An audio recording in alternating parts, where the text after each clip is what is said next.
नमस्कार मित्रमैत्रिणींनो, आजच्या व्हिडिओमध्ये आपण बघणार आहोत वसुबारसबद्दल माहिती, महत्त्व आणि पौराणिक कथा. दिवाळीच्या सुरुवातीला येणारा वसुबारस हा सण अश्विन महिन्यातल्या वद्य द्वादशी या दिवशी साजरा केला जातो. यास गोवत्स द्वादशी असंही म्हटलं जातं. या दिवशी घरातील गोधनाची पूजा केली जाते. समुद्रमंथनाच्या वेळेस 5 कामधेनू उत्पन्न झाल्या होत्या. त्यापैकी नंदा नामक धेनूस उद्देशून हे व्रत केले जाते. या दिवशी अनेक जन्मांच्या कामना पूर्ण व्हाव्यात यासाठी वासरासहित गायीची पूजा केली जाते. ह्या दिवसापासून घरासमोर रांगोळी काढण्यास सुरुवात करतात. काही स्त्रियांचा या दिवशी उपास देखील असतो. या दिवशी घरातील गाय आणि वासरू यांना आंघोळ घातली जाते. त्यांच्या अंगाला हळद देखील लावली जाते. त्यांच्या अंगावर नवी वस्त्र घातली जातात.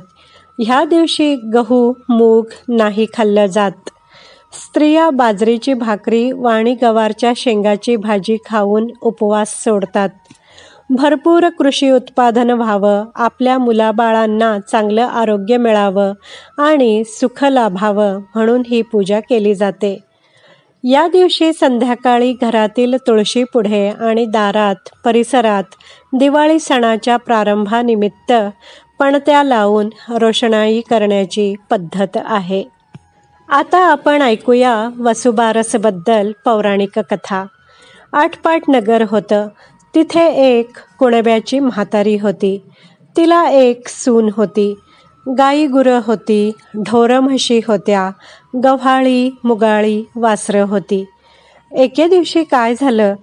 अश्विन मास आला. पहिल्या द्वादशीच्या दिवशी म्हातारी सकाळी उठली. शेतावर जाऊ लागली. सुनेला हाक मारली, मुली मुली इकडं ये. सून आली. काय असं विचारू लागली. तशी म्हातारी तिला म्हणाली, आता मी शेतावर जाते आहे, दुपारी येईन. तू माडीवर जा, गव्हाचे मुगाचे दाणे काढ, गव्हाळे मुगाळे शिजवून ठेव असं तिला सांगितलं. सासू शेतावर निघून गेली. सून माडीवर गेली. गहू मूग काढून ठेवले. खाली आली. गोठ्यात गेली आणि गव्हाळी मुगाळी वासरं उड्या मारत होती. त्यांना तिने ठार मारलं. त्यांना चिरली आणि शिजवून सासूची वाट पाहत बसली. दुपार झाली तशी सासू घरी आली. सुनेनं पान वाढलं. सासूने देखलं. तांबडं मांस दृष्टीस पडलं तिच्या. तिने हे काय म्हणून सुनेला पुशिलं. सुनेने सर्व हकीकत सांगितली. सासू घाबरली. न समजता चुकी घडली म्हणून तशीच उठली. देवापाशी जाऊन बसली. प्रार्थना केली, देवा, हा सुनेच्या हातून अपराध घडला बघ, तिला ह्याची क्षमा कर. गाई वासरं जिवंत कर आता. असं न होईल तर संध्याकाळी मी आपला प्राण देईन असा तिने निश्चय केला. देवापाशी बसून राहिली. देवाने तिचा एक निश्चय पाहिला. निष्कपट अंतःकरण देखिलं. पुढे संध्याकाळी गायी आल्या. वासरं दिसली नाहीत म्हणून हंबरडा फोडू लागल्या.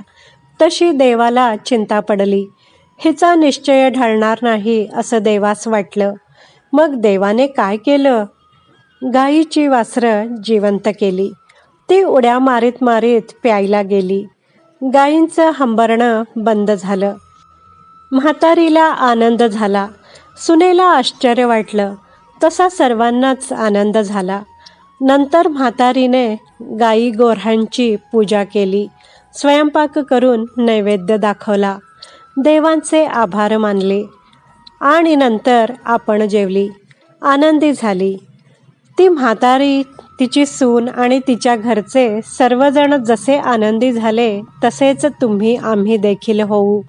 ही साठा उत्तराची कहाणी. पाचा उत्तरी, देवा ब्राह्मणांचे दारी, पिंपळाच्या पारी, गायींच्या गोठी, सुफळ संपूर्ण. गोवत्स द्वादशीचे महत्त्व. भारतीय संस्कृतीप्रमाणे गायीला फार महत्त्व आहे. तिला माता असंही म्हटलं जातं. ती सात्विक असल्याने सर्वांनी या पूजनाद्वारे तिच्या सात्विक गुणांचा स्वीकार करावा असं म्हटलं जातं. सत्वगुणी म्हणजेच आपल्या सहवासाने दुसऱ्यांना पावन करणाऱ्या, आपल्या दुधाने समाजाला बलिष्ठ करणाऱ्या, आपले अंग प्रत्यंग अर्पण करून समाजाला उपयोगी पडणाऱ्या, शेतीला आपल्या शेणाद्वारे खत देऊन पौष्टिकत्व आणणाऱ्या, शेतीला उपयुक्त अशा बैलांना जन्म देणाऱ्या गोमातेचं या दिवशी पूजन करतात. ज्या ठिकाणी गोमातेचं संरक्षण, संवर्धन होऊन तिला पूज्यभाव देऊन तिचं पूजन होतं, त्या ठिकाणी ती व्यक्ती, तो समाज, ते राष्ट्र देखील भरभराटीस आल्याशिवाय राहत नाही असं सांगितलं जातं. अशा गोमातेचं प्रथम तिच्या वत्सासहित पूजन करून दीपोत्सवाला प्रारंभ होतो. या दीपावली सणाच्या तुम्हा सर्वांना हार्दिक शुभेच्छा. मित्रमैत्रिणींनो, कशी वाटली तुम्हाला वसुबारसबद्दल माहिती, कथा? आवडली असल्यास व्हिडिओला लाईक करा, शेअर करा, कमेंट करा. माझ्या चॅनलला सबस्क्राईब करायला विसरू नका. व्हिडिओ पाहिल्याबद्दल धन्यवाद.